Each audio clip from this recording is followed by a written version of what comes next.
Hey all, చాలా gap తర్వాత అయితే మీకోసం అయితే మరొక వంటను అయితే కిటిలో ఎలా చేయాలో తీసుకొచ్చేస్తానండి. ఏంటో అనుకుంటున్నారో, బెండకాయ పులుసు.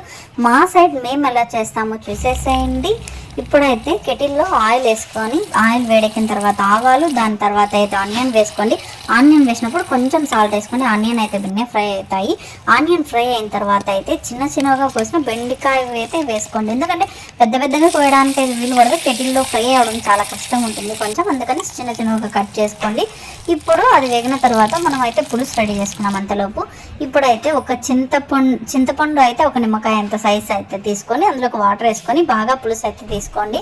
దాని తర్వాత 2 టేబుల్ స్పూన్ కారం, 2 టేబుల్ స్పూన్ ధనియా పొడి, కొంచెం గరం మసాలా, కొంచెం పసుపు, సాల్ట్ అయితే వేసుకోండి. ఇంకా బెండకాయ బాగా ఫ్రై అయిన తర్వాత ఆ చింతపండు పులుసును అయితే అందులోకి వేసేసుకుని లిడ్ క్లోజ్ చేసుకుని బాగా ఉడికేంత వరకు అయితే చూసి తర్వాత దించేసుకుని తినడమే. Bye bye.